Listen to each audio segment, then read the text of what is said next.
तो सगळ्यांचं पुन्हा एकदा खूप खूप स्वागत आहे आजच्या लेक्चरमध्ये। सुरुवातीला आपण कालच्या लेक्चरचं रिव्हिजन करूयात। काल आपण अभ्यासक्रमाबाबतची चर्चा केली होती। राज्यसेवा मुख्य परीक्षेचा जो नवीन पॅटर्न आहे, या नवीन पॅटर्न अनुसार जो अभ्यासक्रम आपल्याला दिलेला आहे, तो अभ्यासक्रम आपण कालच्या लेक्चरमध्ये समजून घेत होतो आणि अभ्यासक्रम समजून घेऊन आपण बेसिक कन्सेप्टची तयारी सुरू केली होती। जे बेसिक कन्सेप्ट्स आहेत, जे मूळ संकल्पना आहेत, या मूळ संकल्पनांपासून मी शिकवायला सुरुवात केली होती। त्यापैकी जो सुरुवातीचा कन्सेप्ट आहे तो म्हणजे अर्थव्यवस्थेचे प्रकार। मग अर्थव्यवस्थेचे प्रकार आपण समजून घेतले होते।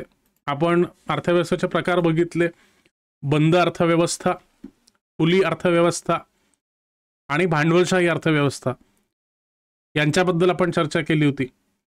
त्यानंतर आता आपण पुढचं जे डिस्कशन आहे ते कंटिन्यू करूयात।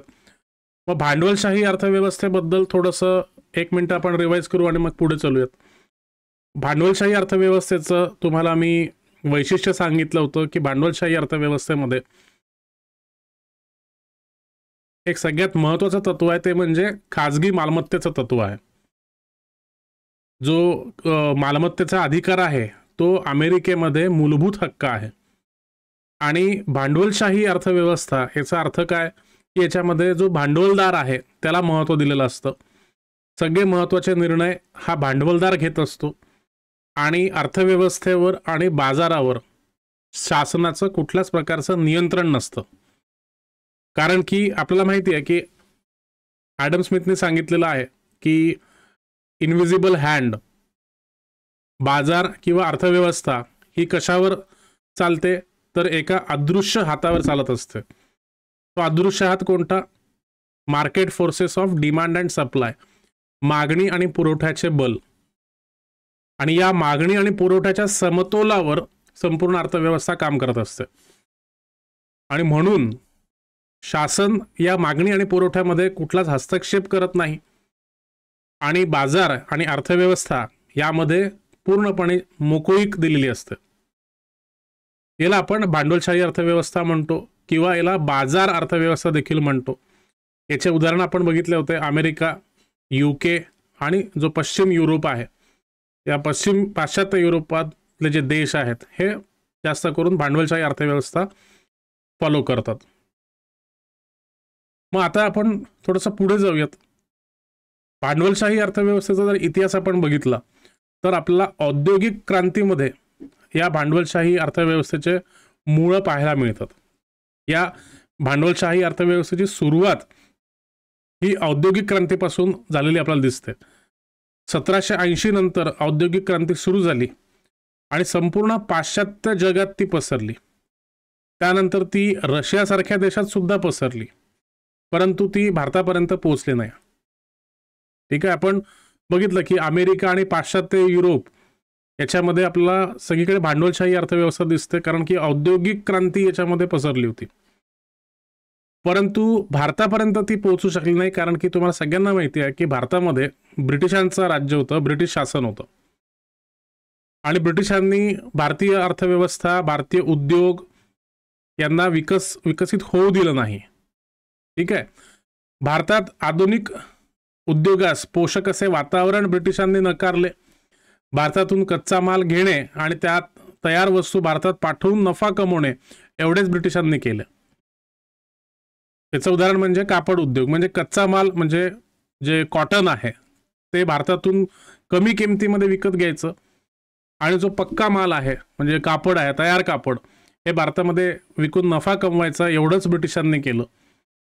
आणि म्हणून भारतामध्ये हे जे भांडवलशाही तत्व आहेत हे रुजू शकले नाहीत। आणि मग आपला जेव्हा स्वातंत्र्य संग्राम सुरू होता, आपला जेव्हा स्वातंत्र्य लढा सुरू होता, 1885 मध्ये भारतीय राष्ट्रीय काँग्रेसची स्थापना झाली। त्याच्यानंतर तुम्हाला सगळ्यांना माहिती आहे की 1917 मध्ये रशियामध्ये रशियन राज्यक्रांती झाली आणि रशियन राज्यक्रांती ही कम्युनिस्ट किंवा समाजवादी विचारधारेला फॉलो करत होती।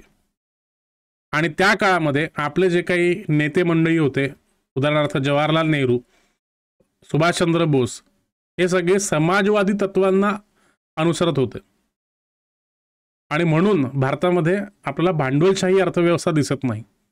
सुरुवातीपासूनच समाजवादी तत्व आपण आत्मसात केले आणि जेव्हा आपल्याला स्वातंत्र्य मिळालं 1947 मध्ये आपल्याला स्वातंत्र्य मिळालं आणि त्यानंतर आपण संपूर्णपणे समाजवादी तत्व, समाजवादी अर्थव्यवस्थेचा जो पॅटर्न आहे तो स्वीकारला.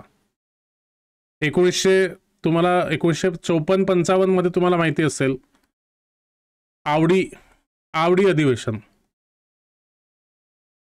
अधिवेशनामध्ये तुम्हाला सगळ्यांना माहिती असेल की काँग्रेसनी समाजवादी तत्व स्वीकारलं. समाजवादी सामाजिक आणि आर्थिक रचना करायची आपल्याला भारतामध्ये, अशा पद्धतीचं तत्व काँग्रेसने स्वीकारलं 1954-55 मध्ये आवडी अधिवेशनामध्ये. आणि त्यामुळे तिथून पुढचा जो प्रवास आहे भारताचा हा समाजवादी प्रकारचा प्रवास आहे. कधीपर्यंत तर 1991-92 पर्यंत भारताने समाजवादी तत्वानुसार आपली अर्थव्यवस्था चालवली. कळतंय का? मला कमेंट करून सांगा किंवा थम्सअप करून सांगा. जे काही आपण डिस्कस करतो आहे हे तुमच्यापर्यंत पोहोचतंय का? याच्यातल्या बऱ्याच गोष्टी तुम्हाला माहिती असतील, परंतु आता आपल्याला बाकी इतरही गोष्टी ज्या बघायच्या आहेत. कमेंट नसेल करता येत तर थम्सअप करा. येस, संकेत, वैष्णवी, ओके, व्हेरी गुड. आता भांडवलशाही अर्थव्यवस्थेचे नकारात्मक मुद्दे कोणते? तर एक, सर्व निर्णय क्षमता श्रीमंतांच्या हातात असतात. श्रीमंत किंवा जे भांडवलदार असतात हे सगळे महत्वाचे निर्णय घेत असतात अर्थव्यवस्थेमध्ये. गरिबांकडे दुर्लक्ष होत असतं. त्यानंतर वाढती आर्थिक विषमता वाढत असते. म्हणजे जे श्रीमंत आहेत ते श्रीमंत अजून श्रीमंत होत जातात आणि जे गरीब आहेत ते अजून गरीब होत जातात. यांच्यामधली जी दरी आहे ती वाढत जाते. त्यानंतर शासनाकडून कल्याणकारी पुढाकार नसणे. कल्याणकारी जे काही योजना आहेत त्या शासन घेत नाही, कारण की शासन कुठल्याच प्रकारचा हस्तक्षेप हा अर्थव्यवस्थेमध्ये करत नाही. त्यामुळे गरिबांकडे, वंचितांकडे दुर्लक्ष केलं जातं. हे भांडवलशाही अर्थव्यवस्थेचे नकारात्मक मुद्दे आहेत. त्यानंतर मग आता नकारात्मक मुद्दे आपण बघितले तर भांडवलशाही अर्थव्यवस्थेमध्ये सकारात्मक मुद्दे पण असतील. तुम्ही सांगू शकता का मला भांडवलशाही अर्थव्यवस्थेचे सकारात्मक पैलू सांगू शकता का कमेंट करून किंवा माईक ओपन करून सांगू शकता का कोणी? तुम्हाला माईक ओपन करण्याची परवानगी देतो आहे. ज्यांना माईक ओपन करून बोलायचं आहे ते माईक ओपन करून बोलू शकतात किंवा कमेंटमध्ये सांगायचं असेल तर कमेंटमध्ये सांगू शकतात की भांडवलशाही अर्थव्यवस्थेचे सकारात्मक पैलू कोणते. मी तुम्हाला हे जे प्रश्न विचारतो आहे हे सगळे नव्या पॅटर्नच्या अनुसार विचारतोय. नव्या पॅटर्नला अनुसरून हे सगळं जे आपलं डिस्कशन आहे ते सुरू आहे. तर सकारात्मक पैलू कोणते? तर सगळ्यात पहिली गोष्ट म्हणजे तर उद्योगाला प्रोत्साहन दिले जाते. सगळ्यात पहिला जो सकारात्मक मुद्दा आहे की उद्योगाला प्रोत्साहन दिलं जातं. त्याच्यामुळे औद्योगिकरणाला प्रोत्साहन दिलं जातं. औद्योगिकरण वाढतं. त्यानंतर आर्थिक वाढ जी आहे, आर्थिक वाढ हिला प्रोत्साहन दिलं जातं. आर्थिक वाढ म्हणजे काय? तर GDP, देशाचा GDP वाढतो. त्याच्यानंतर दरडोई उत्पन्न किंवा ज्याला आपण इंग्लिशमध्ये पर कॅपिटा इन्कम म्हणतो, दरडोई उत्पन्न त्याच्यामध्ये वाढ होते. ठीक आहे.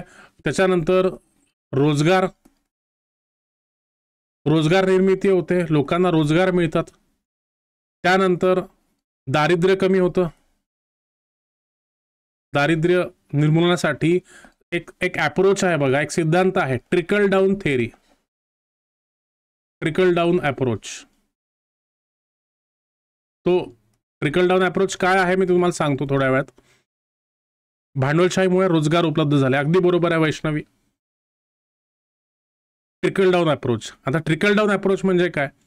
तर लक्षात घ्या, आपण जेव्हा आपल्याला स्वातंत्र्य मिळालं होतं तेव्हा आपण ट्रिकल डाऊन अशा पद्धतीचा अप्रोच आपण स्वीकारला होता, ट्रिकल डाऊन अप्रोच. याचा अर्थ काय की जेव्हा आपण आर्थिक वृद्धीला चालना देतो किंवा आर्थिक वृद्धीला प्रोत्साहन देतो तेव्हा, एक मिनिट,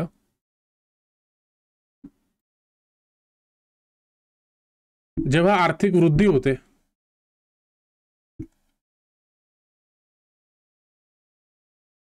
त्या आर्थिक वृद्धी होत असताना तुम्ही जर बघितलं की अशा पद्धतीचं जर आपण पिरॅमिड बघितला, पिरॅमिड कन्सिडर केला आणि संपूर्ण लोकसंख्या अशा पद्धतीने आपण उत्पन्नाच्या बेसिसवर जर आपण कन्सिडर केली, जर गृहीत धरली. माझा आवाज तुम्हाला येतोय ना सगळ्यांना? अशा पद्धतीचा आपण जर पिरॅमिड गृहीत धरला, याच्यामध्ये अत्यंत गरीब जनता, त्यानंतर गरीब, त्यानंतर मध्यमवर्गीय, त्याच्यानंतर उच्च मध्यमवर्गीय, त्याच्यानंतर श्रीमंत आणि अतिश्रीमंत, असं जर आपण वर्गीकरण केलं आपल्या लोकसंख्येचं, तर जो ट्रिकल डाऊन अप्रोच आहे, ट्रिकल डाऊन अप्रोच काय म्हणतो? ट्रिकल डाऊन अप्रोच असं म्हणतो की जर आपण आर्थिक वृद्धीला प्रोत्साहन दिलं, आर्थिक वृद्धीला जर आपण प्रोत्साहन दिलं तर काय होईल? सगळ्यात पहिले जे अतिश्रीमंत आणि श्रीमंत आहेत त्यांचं उत्पन्न वाढेल. आर्थिक वृद्धीचे लाभ सगळ्यात आधी कोणाला मिळतील? तर श्रीमंत आणि अतिश्रीमंतांना मिळतील. आणि हळूहळू जशी जशी आर्थिक वृद्धी होत राहील तसं तसं ती जी संपत्ती आहे त्या संपत्तीचं समान वितरण हे खालच्या लोकांपर्यंत पण होईल. आणि हळूहळू जे मध्यमवर्गीय आहेत, गरीब आहेत, अत्यंत गरीब आहेत, यांच्यापर्यंत देखील त्या संपत्तीचा लाभ मिळत राहील. आणि अशा पद्धतीने जी आपली गरिबी आहे, गरिबी दूर होईल.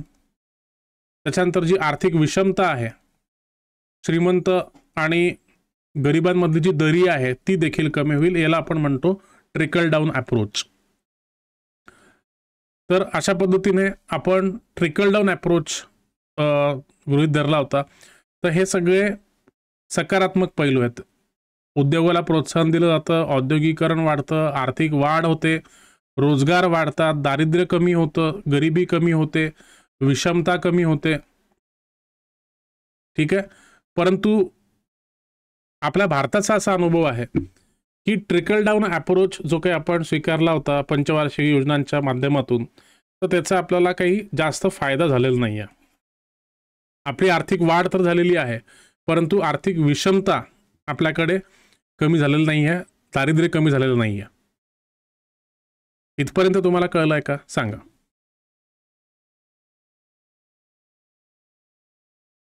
इथपर्यंत कळतंय का? सांगा.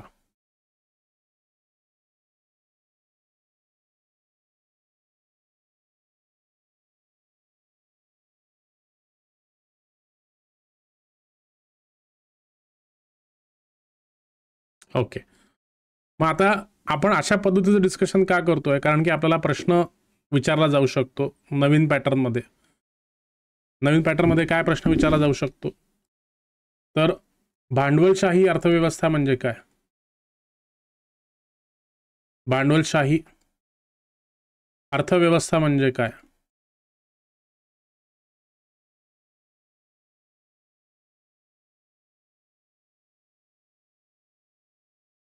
भांडवलशाही अर्थव्यवस्था म्हणजे काय? तिचे गुणधर्म कोणते?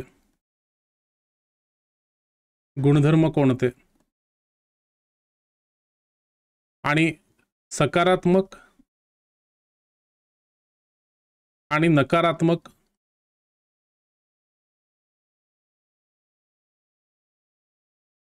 पैलूंवर चर्चा करा.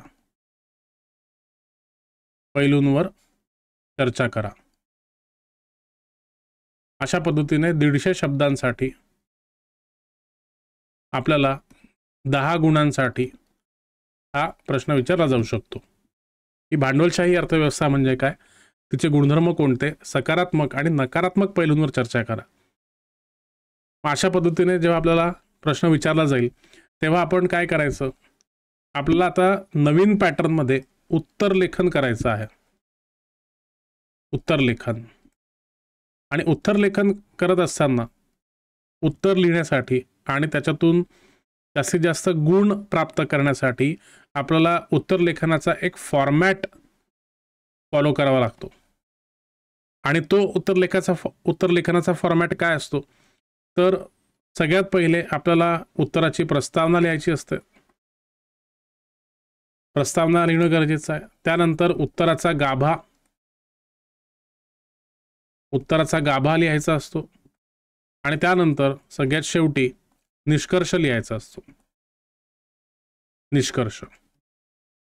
मग आतापर्यंत आपण जे काही चर्चा केली ती चर्चा आता आपल्याला या उत्तर लेखनामध्ये कामात येणार आहे. आता प्रस्तावनेमध्ये काय लिहायचं, निष्कर्षामध्ये काय लिहायचं, उत्तराचा गाभा नेमका कसा असला पाहिजे, याच्यासाठी काही टेक्निक्स आहेत, काही ट्रिक्स आहेत. त्या जर आपण फॉलो केल्या तर आपल्याला उत्तर लेखन ही जी संपूर्ण प्रोसेस आहे ती खूप सोपी जाणार आहे. आता नवीन पॅटर्नचा एवढा गवगवा का आहे, याची एवढी चर्चा का होते आहे, आणि सगळ्यांमध्ये एक प्रकारचं शंकेचं वातावरण, भीतीचं वातावरण का आहे, याचं सगळ्यात महत्त्वाचं कारण म्हणजे की तुम्ही 10वीची परीक्षा दिली असेल, तुम्ही 12वीची परीक्षा दिली असेल, तुम्ही ग्रॅज्युएशनचे पेपर्स तुम्ही देणार असाल. तुमच्यापैकी काही लोकांचं ग्रॅज्युएशन पूर्ण झालं असेल, काही लोक first year, second year, third इयरला असतील. मग सर तुम्ही म्हणाल की सर आम्ही तर 10वी 12वीची परीक्षा दिलेली आहे, आम्ही ग्रॅज्युएशनमध्ये उत्तर लेखन करतो. मग राज्यसेवा परीक्षेचा पॅटर्न बदलला तर त्याच्यात नवीन काय आहे, किंवा राज्यसेवेचं उत्तर लेखन असं किती कठीण असू शकतं. तर याच्यात सगळ्यात महत्त्वाचा मुद्दा मित्रांनो असा आहे की 10वी 12वीची प्रश्नोत्तरं आणि ग्रॅज्युएशनचे प्रश्नोत्तरं आणि राज्यसेवामध्ये जे उत्तर लेखन करायचं त्याच्यामध्ये भरपूर फरक आहे. तो फरक असा की याच्यामध्ये जे तुम्हाला मार्क्स दिले जातात ती मार्किंग स्कीम खूप वेगळी आहे, मार्किंग स्कीम खूप डिफिकल्ट आहे. यात सगळ्यात महत्त्वाचं म्हणजे की तुम्हाला प्रश्न समजला आहे का, हे बघितलं जातं. जो प्रश्न विचारला, एक तर ते प्रश्न खूप लांबलचक असतात, मोठे प्रश्न असतात, थोडेफार कठीण प्रश्न असतात. मग तुम्ही जे उत्तर लिहिता त्याच्यावरून कळतं की तुम्हाला तो प्रश्न समजला आहे की नाही समजला. दुसरी गोष्ट, जर तुम्हाला तो प्रश्न समजला असेल तर काय विचारलं आहे ते तुम्ही लिहिलेलं आहे का त्या प्रश्नामध्ये, तुमच्या उत्तरामध्ये ते आलेलं आहे का, म्हणजे त्या प्रश्नाची जी डिमांड आहे त्या प्रश्नाची डिमांड तुम्ही सॅटिस्फाय केलेली आहे का. म्हणजे प्रश्नामध्ये काहीतरी भलतं विचारलेलं आहे आणि तुम्ही काहीतरी भलतं लिहून आले, असं जर असेल तर तुम्हाला मार्क्स मिळणार नाही. त्याच्यानंतर ग्रॅज्युएशनमध्ये जे आर्ट्स मधले विद्यार्थी असतील, ज्यांनी आर्ट्स घेतलेला आहे, आर्ट्समध्ये असं असतं की तुम्ही जेवढं लिहाल त्या उत्तराची लांबी जितकी जास्त तितके जास्त मार्क्स तुम्हाला मिळणार. त्याच्यामुळे पानाच्या पानं, 8 पानं, 10 पानं उत्तर जर तुम्ही लिहिले तरी तुम्हाला उत्तम असे मार्क्स मिळू शकतात ग्रॅज्युएशनमध्ये. परंतु इथे तसं नाही आहे. इथे तुम्हाला शब्द मर्यादा आहे. 150 शब्द 15 मार्कांसाठी, 10 मार्कांसाठी, आणि 250 शब्द 15 मार्कांसाठी, बस. म्हणजे काय, कमीत कमी शब्दांमध्ये जर तुम्ही लिहित असाल तर तुम्हाला जास्तीत जास्त मार्क्स मिळणार आहे. मग त्यामुळे तुम्हाला प्रश्न समजला की नाही, तुम्ही त्या प्रश्नाची डिमांड सॅटिस्फाय केली की नाही, आणि तुम्ही किती कमीत कमी शब्द वापरून ते उत्तर लिहिता, या सगळ्या गोष्टी चेक केल्या जातात. पुढचा सगळ्यात महत्त्वाचा जो फरक आहे तो म्हणजे तुम्ही, चला ठीक आहे, 10वी 12वी मध्ये जी काठिण्य पातळी असते ती खूपच सोपी असते. ग्रॅज्युएशनमध्ये तुम्ही फुल बनवू शकता. जो एक्झामिनर आहे, पेपर चेकर आहे, त्याला तुम्ही वेड बनवू शकता. तुम्ही काहीही लिहून येऊ शकता. म्हणजे ग्रॅज्युएशनचे पेपर काही खूप सिरियसली चेक होतात अशातला काही भाग नाही आहे. तुम्हाला सगळ्यांना माहित असेल की ग्रॅज्युएशनचे पेपर कसे चेक होतात. त्याच्यामुळे तुम्ही त्यात काही जरी लिहिलं तरी किमान पास होण्याची शक्यता असते. जर काठावर जरी तुम्ही पास झाला तर तुम्हाला ग्रेस मार्क देऊन पास केलं जातं. त्याच्यात अनेक मार्ग असतात. बरं, खूप झालं, तुम्ही नापास जरी झाले तरी एटीकेटी मध्ये तुम्हाला पुन्हा पेपर देऊन ते पेपर काढता येतात. परंतु राज्यसेवामध्ये तसं नाहीये. एकदा का तुम्ही त्याच्यामध्ये नापास झालात की तुम्हाला पुन्हा पूर्व परीक्षेपासून तयारी सुरू करावी लागते. मग त्यामुळे तुम्हाला हे जे उत्तरलेखन कौशल्य आहे ते शिकावं लागतं. पुढचा महत्त्वाचा भाग असा आहे की लाखो मुलं, लाखो विद्यार्थी ही परीक्षा देतात आणि या लाखो उत्तरपत्रिकांमध्ये जर तुम्ही सगळ्यांची उत्तरं बघितली तर 90% लोकांची उत्तरं ही सारखीच असतात. तोचपणा आलेला असतो, तेच मुद्दे असतात, त्याच फॅक्ट असतात. मग अशा वेळेला जे उरलेले 10% विद्यार्थी आहेत ते काहीतरी वेगळं लिहितात, ते काहीतरी वेगळं उत्तरलेखन करतात, ते काहीतरी वेगळा मुद्दा मांडतात, कुठलं तरी वेगळं ओपिनियन त्याच्यामध्ये मांडतात, काहीतरी ते वेगळं असं करतात की त्यांना इतरांपेक्षा, या 90% विद्यार्थ्यांपेक्षा जास्त मार्क्स मिळतात आणि म्हणून ते 10% विद्यार्थी पास होतात. मग त्यामुळे उत्तरलेखन करत असताना आपलं उत्तर या लाखो विद्यार्थ्यांपेक्षा वेगळं कसं झालं पाहिजे ही कला तुम्हाला शिकावी लागते. आणि म्हणून पॅटर्न बदलला, पुढच्या वर्षापासून वर्णनात्मक पॅटर्न आहे, डिस्क्रिप्टिव्ह पॅटर्न आहे, आता बापरे आता कसं होईल, आता माझं कसं होईल, अशी एक प्रकारची भीती ही विद्यार्थ्यांमध्ये पसरलेली आहे किंवा भीती दाखवली जात आहे सगळीकडे. परंतु या बेसिक गोष्टी जर तुम्ही समजून घेतल्या की प्रश्न समजून घेणे, जी प्रश्नाची डिमांड आहे ती सॅटिस्फाय करणे, त्या अनुसार उत्तर लिहिणे आणि लाखो विद्यार्थ्यांपेक्षा 90% विद्यार्थ्यांपेक्षा आपलं उत्तर काहीतरी वेगळं असणे, या गोष्टी जर तुम्ही केल्या, कमीत कमी शब्दांमध्ये जर तुम्ही तुमचं उत्तर मांडलं तर तुम्हाला या 90% पेक्षा वेगळे असे मार्क्स मिळू शकतात आणि तुमचं सिलेक्शन होऊ शकतं. आणि मग हे या सगळ्या गोष्टी असल्यामुळे आपल्याला शिकावं लागतं ते म्हणजे उत्तरलेखन कौशल्य. उत्तरलेखन कौशल्य. मग आता हे उत्तरलेखन कौशल्य काय आहे? तर उत्तरलेखन कौशल्य याच्यामध्ये तुम्हाला हेच शिकवलं जाणार की तुमचं उत्तर 90% जनतेपेक्षा वेगळं कसं असणार, वेगळं कसं बनवलं जाईल, तुम्ही गर्दीतून वेगळे कसे उठून दिसाल. आता गर्दीतून वेगळं उठून दिसायचं असेल तर तिथे तुम्ही प्रत्यक्ष उभे नाहीये, तर तुमची उत्तरपत्रिका आहे, तर तुमच्या उत्तरपत्रिकेमध्ये असं वेगळं काय असलं पाहिजे की तुम्ही 90% विद्यार्थ्यांपेक्षा वेगळे दिसाल. मी तुम्हाला एक साधं उदाहरण देतो.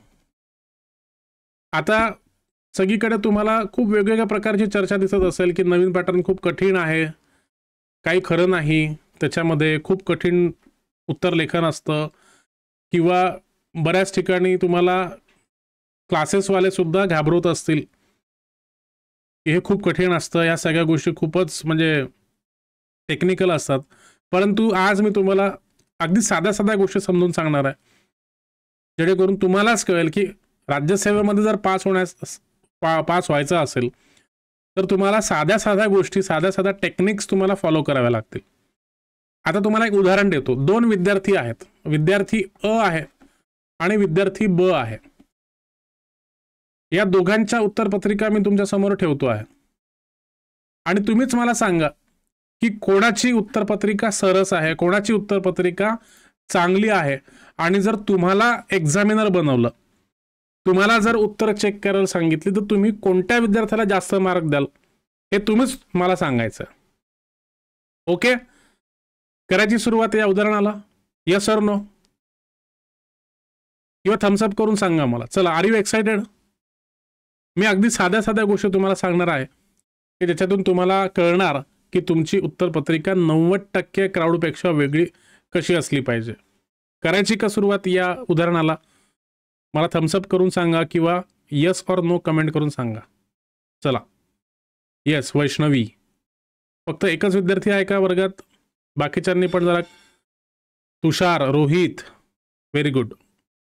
ओके. आता विद्यार्थी अ जो आहे त्यांनी बघा उत्तर कशी लिहिलेली आहेत. त्यांनी असे असे शब्द हे अशा पॅराग्राफमध्ये त्यांनी उत्तर लिहिलेलं आहे बघा.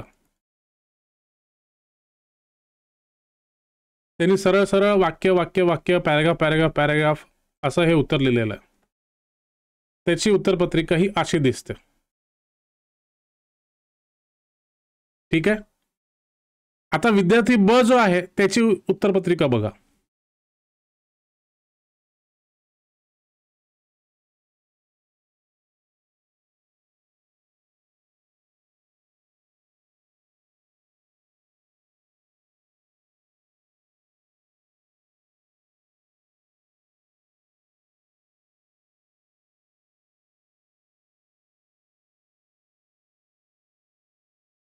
तुम्ही कोणत्या विद्यार्थ्याला चांगले मार्क्स द्याल मला सांगा.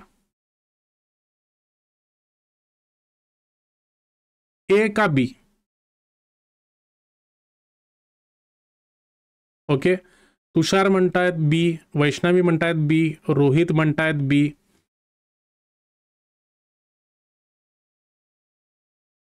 रसिका म्हणतायत बी. काय कारण असेल? याचं एकच कारण आहे, ते म्हणजे याचं एकच कारण आहे. एक मिनिट, तुम्ही बोलताय का? मला येत नाही आवाज तुमचा. एक मिनिट.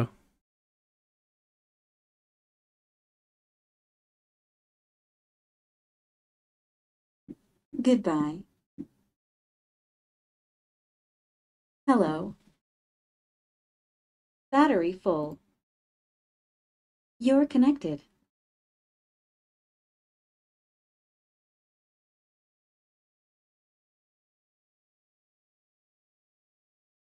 एक मिनिट.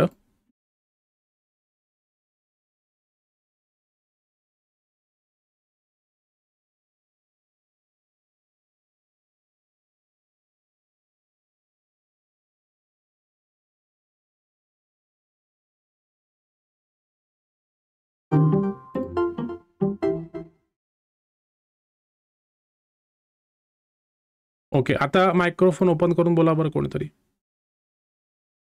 ओके, वैष्णवी म्हणतात की त्याला एक फॉर्मॅट आहे, नुसता एसे टाईप नाही आहे. म्हणजे एक व्यवस्थित पद्धतशीर त्यांनी आन्सर रायटिंग केलं आहे. म्हणजे काय, सुटसुटीत लिहिलेलं आहे, व्यवस्थित हेडिंग टाकलेलं आहे, मुद्देसूद मांडणी केलेली आहे. बरोबर, मुद्देसूद मांडणी केलेली आहे, हेडिंग टाकलेले आहेत, पॉइंट वाईज फॉर्मॅटमध्ये लिहिलेलं आहे, फ्लोचार्ट यूज केलेला आहे, राईट. योग्य ठिकाणी हेडिंग टाकलेलं आहे. सो निश्चितच ए पेक्षा तुम्ही बी ला जास्त मार्क्स द्याल. ठीक आहे. म्हणजे काय, आता इथेच तुम्हाला तुमच्या प्रश्नाचं उत्तर मिळालं की एकतर सुटसुटीत लिहिणे, त्यानंतर मुद्देसूद लिहिणे, त्यानंतर पॉइंट वाईज पॉइंट फॉर्मॅटमध्ये लिहिणे, त्यानंतर मार्जिन मेंटेन करणे. मार्जिन, आता बरेच विद्यार्थ्यांना ही सवय असते की मार्जिन मेंटेन केली जात नाही. आता या विद्यार्थ्याने बघा इथे मार्जिन काहीच मेंटेन केलेलं नाहीये, परंतु व्यवस्थित मार्जिन मेंटेन करणं खूप गरजेचं आहे. त्यानंतर आता तिसरा विद्यार्थी तुम्हाला सांगतो, मग तुम्ही मला सांगा की तुम्ही बी ला जास्त मार्क्स द्याल का सी ला मार्क्स जास्त द्याल. आता या तिसऱ्या विद्यार्थ्याची ही आन्सर शीट तुम्ही बघा. ही तिसऱ्या विद्यार्थ्याची आन्सर शीट आहे. त्यांनी व्यवस्थित मार्जिन, आता ॲक्च्युली जे आन्सर शीट आहे त्यालाच मार्जिन त्यांनी दिलेली असते, मार्जिनच्या मध्ये उत्तर लिहायचं असतं. आणि अशा पद्धतीने त्यांनी व्यवस्थित हेडिंग टाकलेलं आहे. त्याच्यानंतर त्यांनी पॉइंट वाईज उत्तर लिहिलेलं आहेत. त्यानंतर त्यांनी पुन्हा एक हेडिंग टाकलेलं आहे आणि पुन्हा पॉइंट वाईज तो उत्तर लिहितो आहे.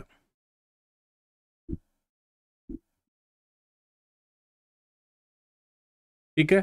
परंतु हे करत असताना त्यांनी काय केलेलं आहे, इथे या साईडला एक डायग्राम काढलेली आहे किंवा भारताचा नकाशा काढलेला आहे आणि त्या नकाशामध्ये सुंदर असं त्यांनी नावं दिलेली आहेत.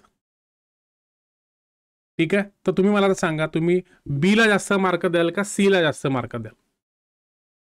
इथे काही असू शकतं, इथे मॅप असू शकतो, किंवा एखादी आकृती असू शकते, किंवा एखादा फ्लोचार्ट असू शकतो, काही असू शकतं. तर तुम्ही कोणाला जास्त मार्क द्याल? वैष्णवी म्हणतायत सी या विद्यार्थ्याला जास्त मार्क द्याल. ठीक आहे, आता निश्चितच आता हे फक्त आपण प्रेझेंटेशन बद्दल बोलतोय, फक्त उत्तराची मांडणी कशी केली त्याच्याबद्दल बोलतोय. परंतु आता जर याच्यामध्ये सी या विद्यार्थ्याने जर या विद्यार्थ्याला जर प्रश्न समजला असेल, त्याला जर प्रश्न समजला असेल, त्याच्यानंतर त्या प्रश्नाची जी डिमांड आहे ती त्यांनी पूर्ण केली असेल, त्यानंतर त्यांनी सगळे काय म्हणतात त्याला कमीत कमी शब्दामध्ये त्यांनी ते उत्तर मांडलेलं असेल, त्यांनी डायग्राम काढलेली असेल, डायग्राम तर त्यांनी काढलेलीच आहे, त्यानंतर त्यांनी जास्तीत जास्त उदाहरणं दिली असतील, तर या सगळ्या जर गोष्टी त्यांनी मांडणीसोबत जर या सगळ्या गोष्टी जर त्यांनी फॉलो केल्या, तर त्याला खूप उत्तम असे मार्क्स राज्यसेवा मुख्य परीक्षेमध्ये मिळू शकतात. मग याचा अर्थ काय की तुम्हाला काही बेसिक रूल्स फॉलो करायचे आहेत आणि या उत्तरलेखन कौशल्याचं विकसन करायचं. सिलेबस तोच आहे. अर्थव्यवस्था जुन्या पॅटर्नमध्येही तेच होतं, नवीन पॅटर्नमध्येही तेच आहे. GDP, GNP, आर्थिक वृद्धी, मौद्रिक धोरण, वित्तीय धोरण, बजेट, त्याच्यानंतर इकॉनॉमिक सर्वे, या सगळ्या ज्या गोष्टी आहेत ह्या जुन्या पॅटर्नमध्येही तुम्हाला वाचाव्या लागत होत्या, त्या नवीन पॅटर्नमध्येही वाचाव्या लागणार आहेत. इव्हन तुम्ही कंबाईन परीक्षा जरी दिली तरी तुम्हाला त्याच गोष्टी वाचाव्या लागणार आहेत. सेम आहे, अर्थव्यवस्था काही बदलणार नाहीये. परंतु बदललं काय आहे? फॉर्मॅट बदललेला आहे. तुम्हाला उत्तर लेखन करायचं आहे आणि उत्तर लेखनाच्या जर बेसिक गोष्टी जर तुम्ही समजून घेतल्या तर तुम्हाला मार्क्स घेणं अत्यंत सोपं होणार आहे. अभ्यास तुम्ही आधीही करत होते, आता अभ्यास आताही करणार आहेत, पण जर तुम्हाला या बेसिक गोष्टी कळल्या तर तुम्हाला उत्तर लेखनामध्ये भरपूर मदत होणार आहे. मग आता आपला प्रश्न काय होता? प्रश्नाकडे येऊयात. की सगळ्यात पहिले आपल्याला काय विचारलं होतं की भांडवलशाही अर्थव्यवस्था म्हणजे काय, त्याची गुणधर्म कोणते आणि त्याच्या सकारात्मक आणि नकारात्मक पैलूंवर चर्चा करा. ठीक आहे, हा आपला सोपा प्रश्न होता. मग आता आपल्याला भांडवलशाही अर्थव्यवस्थेवर प्रश्न विचारलेला आहे. भांडवलशाही अर्थव्यवस्थेवर आपल्याला प्रश्न विचारलेला आहे. तर आपण आता उत्तराची सुरुवात कशी करणार? तर आपण सगळ्यात पहिले लिहिणार प्रस्तावना. प्रस्तावनेमध्ये आपण काय लिहिणार? तर भांडवलशाही अर्थव्यवस्थेची व्याख्या लिहिणार आपण. भांडवलशाही अर्थव्यवस्थेची व्याख्या आपण लिहिणार. ठीक आहे, आणि हे कितीमध्ये लिहिणार? तर 2 ओळीमध्ये लिहिणार. 2 ओळी म्हणजे किती? तर 20 ते 30 शब्दांमध्ये आपल्याला भांडवलशाही अर्थव्यवस्थेची व्याख्या लिहायची किंवा अर्थ लिहायचा आहे. त्यानंतर आपण काय करणार? तर उत्तराचा गाभा आपण लिहिणार. मग उत्तराच्या गाभ्यामध्ये आपण काय लिहिणार? तर भांडवलशाही अर्थव्यवस्थेचे गुणधर्म. आपण अशा पद्धतीचं हेडिंग टाकणार, भांडवलशाही अर्थव्यवस्थेचे गुणधर्म. मग कोणते कोणते गुणधर्म आपण बघितले? पहिला गुणधर्म, दुसरा गुणधर्म, तिसरा गुणधर्म, चौथा गुणधर्म, पाचवा गुणधर्म. त्यानंतर गुणधर्म बघितल्यानंतर हेडिंग काय टाकायचं? तर सकारात्मक आणि नकारात्मक पैलू. तर मग सगळ्यात पहिले सकारात्मक पैलू. मग सकारात्मक पैलू कोणते? पहिला, दुसरा, तिसरा. त्यानंतर नकारात्मक पैलू. नकारात्मक पैलू किती? पहिला, दुसरा, तिसरा. आणि सगळ्यात शेवटी काय? तर निष्कर्ष. निष्कर्षामध्ये काय लिहायचं? तर आपल्याला सकारात्मक पैलू जे काही आहे त्यांना आत्मसात करायचं आहे आणि नकारात्मक पैलू यांना बाजूला ढकलून जास्तीत जास्त आपला आर्थिक विकास कसा होईल, भारताचा आर्थिक विकास कसा होईल, लोकांचं उत्पन्न कसं वाढेल, दारिद्र्य कसं कमी होईल, आर्थिक विषमता कशी कमी होईल, विषमता कशी कमी होईल, दारिद्र्य कसं कमी होईल, याचा आपल्याला प्रयत्न करायचा आहे. अशा पद्धतीने आपण एक सुंदर असा निष्कर्ष लिहून आपण उत्तराची शेवट करणार. आणि भांडवलशाही अर्थव्यवस्थेमध्ये मग आपण आता तुम्हाला सांगितलं की जो विद्यार्थी डायग्राम काढतो त्याला चांगले मार्क्स मिळतात. मग तुमच्या आन्सर शीटमध्ये आपण असा एक छोटासा चौकोन करणार आणि त्या चौकोनामध्ये आपण दाखवणार हा बाजार आहे किंवा ही अर्थव्यवस्था आहे. आणि या अर्थव्यवस्थेमध्ये दोन बल कार्य करतात, एक म्हणजे मागणी आणि दुसरा म्हणजे पुरवठा.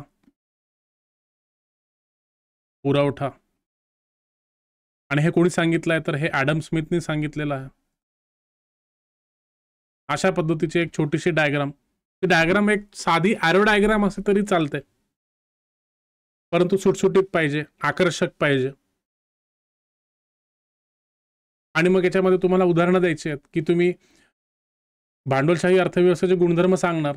पहिला गुणधर्म, दुसरा, तिसरा, चौथा, पाचवा, हे गुणधर्म सांगत असताना तुम्ही त्याला प्रत्येक ठिकाणी उदाहरणं द्या. जिथे जिथे तुम्ही उदाहरणं द्याल, जितकी जास्त तुम्ही उदाहरणं द्याल तितके तुम्हाला चांगले मार्क्स पडतील. कळलंय का? मला कमेंट करून सांगा. कळतंय का? कमेंट करून सांगा. प्रत्येकाने कमेंट करा.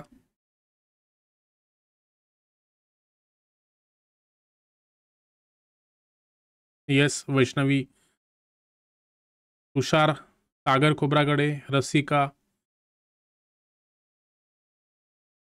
वैशाली शेटे, कमेंट करून सांगा. तर अशा पद्धतीने आपल्याला बेसिक गोष्टींचा अभ्यास करून उत्तर लेखन कौशल्य जास्तीत जास्त विकसित करायचं. मग आता चालू घडामोडींबद्दल आपण थोडंसं बघूयात की काय चालू आहे भांडवलशाही अर्थव्यवस्थेच्या विरुद्ध.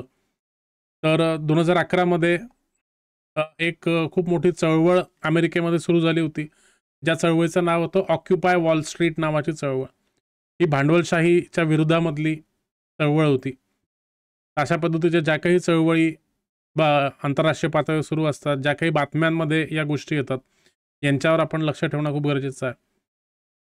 भांडवलशाही अर्थव्यवस्था ही काही खूप परफेक्ट अशी अर्थव्यवस्था नाही आहे आणि त्याच्यामुळे 2 वेळा जगाच्या पाठीवर अर्थसंकट आलेलं आहे, आर्थिक महामंदी आलेली आहे. एक म्हणजे 1929 मध्ये जागतिक आर्थिक महामंदी आलेली आहे आणि ती कशामुळे, तर ही भांडवलशाही अर्थव्यवस्था कोसळेल त्याच्यामुळे आलेली आहे. त्यानंतर 2008 मध्ये पुन्हा एकदा आर्थिक मंदी आलेली आहे जगभरामध्ये. त्याच्यामध्येही आपल्याला असं दिसून येतं की भांडवलशाही अर्थव्यवस्थेचे तत्व जे आहेत ते कोसळलेले आहेत कुठेतरी असं. म्हणजे ॲडम स्मिथने जे सांगितलं की बाजार हा स्वतः चालत असतो आणि बाजार हा डिमांड आणि सप्लाय, मागणी आणि पुरवठा या 2 तत्वांवर चालत असतो.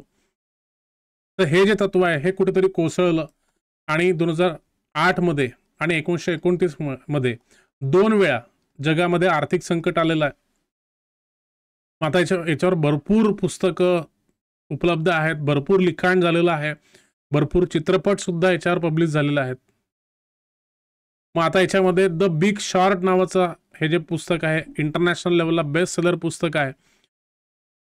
तर याच्यामध्ये 2008 मध्ये जे आर्थिक मंदी आली होती, जागतिक आर्थिक मंदी, तिची कारणं याच्यामध्ये डिस्कस केलेली आहेत. आणि याच पुस्तकावर आधारित मायकल लेविस नावाचे लेखक आहेत, त्यांनी हे पुस्तक लिहिलेलं आहे. आणि याच पुस्तकावर आधारित द बिग शॉर्ट नावाचा चित्रपट हा प्रदर्शित झालेला आहे. याच्यामध्ये 2008 मध्ये जी जागतिक आर्थिक मंदी आली होती तिची कारणं, ती किती भीषण होतं ते सांगितलेलं आहे. त्यानंतर the Wolff of wall street हा पिक्चर तुम्हाला माहिती असेल, याचं पोस्टर वगैरे तुम्ही कधीतरी पाहिलं असेल, ऐकलं असेल. जॉर्डन बेलफोर्ट नावाचा ट्रेडर होता, शेअर मार्केटमध्ये तो उलाढाली करायचा. त्याच्या आयुष्यावर हा चित्रपट आहे, आधारित आहे. आणि याच्यामध्ये पण की भांडवलशाही अर्थव्यवस्थेचे जे काही लूप होल्स आहेत, नकारात्मक बाजू आहे, ते या चित्रपटामध्ये अधोरेखित केले गेलेले आहेत. कळतंय का तुम्हाला? कमेंट करून सांगा. इथपर्यंत आपण जी काही चर्चा केली ती कळाली आहे का? मला कमेंट करून सांगा.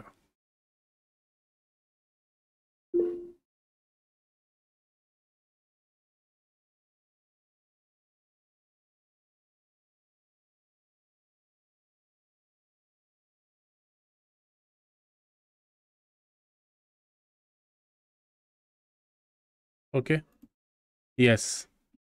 मग आता समाजवादी अर्थव्यवस्था आपण बघूयात. समाजवादी अर्थव्यवस्था पुढचा टॉपिक. समाजवादी अर्थव्यवस्था याची जी संकल्पना आहे ही कार्ल मार्क्स नावाचे फिलॉसॉफर होते. कार्ल मार्क्स यांना सगळेच ओळखतात. दस कॅपिटल नावाचा ग्रंथ त्यांनी लिहिला. त्यानंतर फ्रेडरिक एंजल असे हे विचारवंत होते. यांनी समाजवादी अर्थव्यवस्थेचे तत्व सगळ्यांसमोर सादर केले. आता याच्यामध्ये एक जे तत्व आहे, उत्पन्नाच्या स्रोताची सामूहिक मालकी, हे एक तत्व आहे. उत्पन्नाच्या स्रोतांची सामूहिक मालकी म्हणजे काय की उत्पन्नाचे जे काही स्रोत आहेत, उदाहरणार्थ जमीन हा उत्पन्नाचा एक स्रोत आहे. त्याच्यानंतर मशीन हा उत्पन्नाचा एक तो स्रोत आहे किंवा उत्पादनाचा स्रोत आहे. तर या सगळ्या उत्पादनाच्या स्रोतांची जी मालकी आहे ती कशी असली पाहिजे? ती सामूहिक असली पाहिजे. म्हणजे आपण भांडवलशाही अर्थव्यवस्थेमध्ये बघितलं तर वैयक्तिक मालमत्तेचा अधिकार हा मूलभूत अधिकार होता. वैयक्तिक मालमत्तेचं तत्व भांडवलशाही अर्थव्यवस्थेमध्ये आहे. परंतु समाजवादी अर्थव्यवस्थेमध्ये सामूहिक मालकीला महत्व आहे. सामूहिक. तर हा एक सगळ्यात मोठा फरक भांडवलशाही अर्थव्यवस्था आणि समाजवादी अर्थव्यवस्थेमध्ये आहे. त्यानंतर आता समाजवादी अर्थव्यवस्थेचं एक उत्तम उदाहरण म्हणजे सामूहिक शेती. म्हणजे जमीन ही सामूहिक मालमत्तेची असल्या कारणाने सामूहिक पद्धतीने शेती करायची, सगळ्यांनी आपापलं श्रम एकत्र करायचं आणि शेती करायची. आणि अशा अर्थव्यवस्थेमध्ये सरकारी नियंत्रण भरपूर असतं. संपूर्ण अर्थव्यवस्थेवर सरकारी नियंत्रण असतं. जो बाजार आहे त्या बाजारावर देखील सरकारी नियंत्रण असतं. सरकार सगळे महत्त्वाचे निर्णय घेतं. त्यामुळे ज्या वस्तूंच्या किमती आहेत त्या सरकार कंट्रोल करतं. किती उत्पादन घ्यायचं, किती किमतीवर ते विकायचं, या सगळ्या गोष्टी सरकार ठरवत असतं. आणि त्याच्यामुळे उत्पन्नाचे जे स्रोत आहेत त्याच्यावर शासकीय नियंत्रण असतं आणि लोकांच्या वतीने शासन या सगळ्या गोष्टींवर नियंत्रण करत असतं. आणि या अर्थव्यवस्थेमध्ये प्लॅनिंग म्हणजे नियोजनला पण महत्त्व असतं. नियोजन. आणि त्यामुळे याला आपण सेंट्रली प्लॅन्ड इकॉनॉमी म्हणतो. कारण की जे केंद्र शासन आहे ते संपूर्ण अर्थव्यवस्थेसाठी नियोजन तयार करतं आणि संपूर्ण अर्थव्यवस्था ते नियोजन फॉलो करतं. आणि म्हणून या अर्थव्यवस्थेला स्टेट इकॉनॉमी सुद्धा म्हणतात. कारण की स्टेट किंवा राज्य किंवा सरकार किंवा शासन हे या अर्थव्यवस्थेला कंट्रोल करतं, म्हणून तिला स्टेट इकॉनॉमी आपण म्हणतो. किंवा नॉन मार्केट इकॉनॉमी. ठीक आहे. हिची उदाहरणं काय तर 1900 म्हणजे तेव्हाचं USSR म्हणजे सोव्हिएत युनियन आणि 1985च्या अगोदरचं चायना. आणि या प्रकारच्या अर्थव्यवस्थेमध्ये एक तत्व आहे, from each according to his ability to each according to his need. प्रत्येकाकडून क्षमतेनुसार मेहनत करून घ्यायची, परंतु संपत्तीतला जो वाटा आहे तो त्याच्या गरजेनुसार द्यायचा. पण भांडवलशाही अर्थव्यवस्थेमध्ये कसं आहे की जो पैसा गुंतवेल, जो भांडवल गुंतवेल, जो भांडवलशाह असेल त्याच्याच मनासारखं होईल.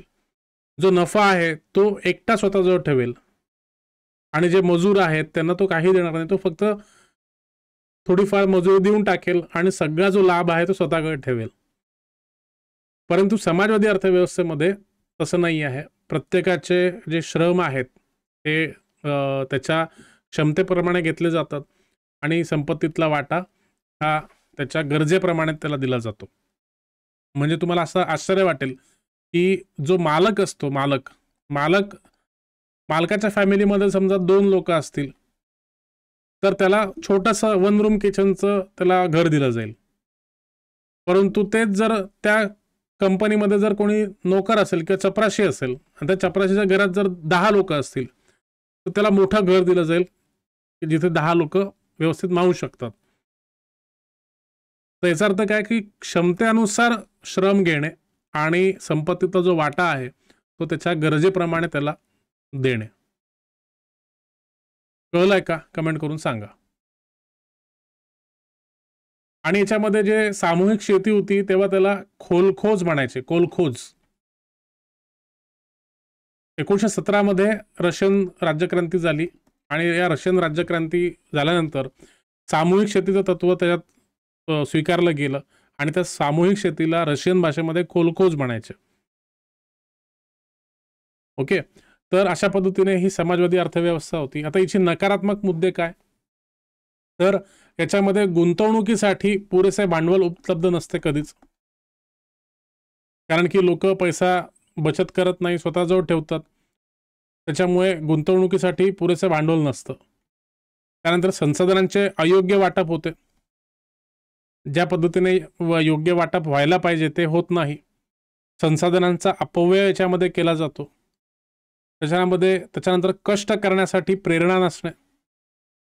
आता कष्ट करण्यासाठी प्रेरणा का नसते? कारण की सर्वांमध्ये समान वाटप केलं जातं. त्याच्यामुळे ॲब्सोल्यूट इक्वॅलिटी समजली जाते. ॲब्सोल्यूट इक्वॅलिटी म्हणजे प्रत्येकाला समान वागणूक दिली जाते आणि संपत्तीतला समान वाटा दिला जातो आणि गरजेप्रमाणे दिला जातो. त्याच्यामुळे मी काहीतरी पुढाकार घ्यायचा, मी काहीतरी कष्ट करायचे, जास्त कष्ट करून मी जास्त पैसा कमवायचा, अशा पद्धतीची कुठलीच प्रेरणा याच्यामध्ये उरत नाही. आणि यामध्ये लोकशाही तत्वांचा अभाव पाहायला जातो. मग जर आपण रशियाचा इतिहास बघितला, रशियन राज्यक्रांतीचा इतिहास बघितला, तर हे सगळे जे तत्व आहेत हे आपल्याला समाजवादी अर्थव्यवस्थेमध्ये पाहायला मिळतात. रशियामध्ये हे सगळं पाहायला मिळालं. रशियामध्ये भांडवल नसायचं, भांडवल उपलब्ध नसायचं. त्याच्यामुळे जर काही उत्पादन घ्यायचं असेल तर प्रत्येक ठिकाणी भांडवलाची कमतरता असायची, कारण की बँकिंग यंत्रणा विकसित झाली नव्हती. संसाधनांचे अयोग्य वाटप, त्याच्यानंतर संसाधनांचा अपव्यय, भ्रष्टाचार, कष्ट करण्यासाठी प्रेरणा नसणे आणि लोकशाही तत्वांचा अभाव. तुम्ही जर या पोस्टरमध्ये बघत असाल तर याच्यामध्ये काही लोक हे बळकट झालेले आहेत, काही लोक हे भ्रष्टाचार करून करून हे पॉवरफुल झालेले आहेत असं आपल्याला दिसतं याच्यामध्ये. तर अशा पद्धतीची ही समाजवादी अर्थव्यवस्था आहे. मग इथे तुम्हाला सेम प्रश्न विचारला जाऊ शकतो जो आपण आत्ता बघितला, की इथे भांडवलशाही अर्थव्यवस्थेचा जो तो प्रश्न विचारला गेला होता की भांडवलशाही अर्थव्यवस्था म्हणजे काय, तिचे गुणधर्म कोणते आणि सकारात्मक आणि नकारात्मक पैलूंवर चर्चा करा. त्याच प्रकारे तुम्हाला दुसरा प्रश्न विचारला जाऊ शकतो की समाजवादी अर्थव्यवस्था म्हणजे काय, तिचे गुणधर्म कोणते आणि तिच्या सकारात्मक आणि नकारात्मक पैलूंवर चर्चा करा. कळलं आहे का तुम्हाला? कमेंट करून सांगा. अशा पद्धतीने तुम्हाला या दोन्ही प्रश्नांचं उत्तर लिहिता येईल का मला सांगा. तुम्हाला जर नोट्स पुरवल्या, तुम्हाला जर पॉइंट्स दिले गेले, तुम्हाला जर फॅक्ट्स दिल्या गेल्या, तर याच्या आधारावर तुम्हाला अशा पद्धतीने उत्तरं लिहिता येतील का?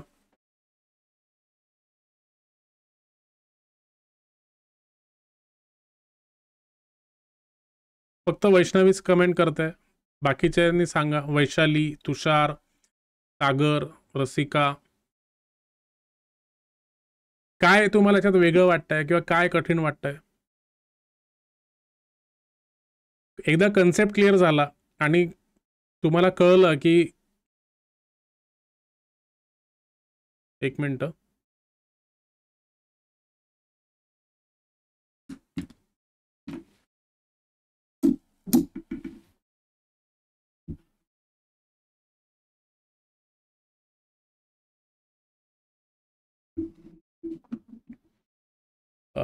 माझा कॅमेरा जरा मी बंद केलाय, एक मिनिट.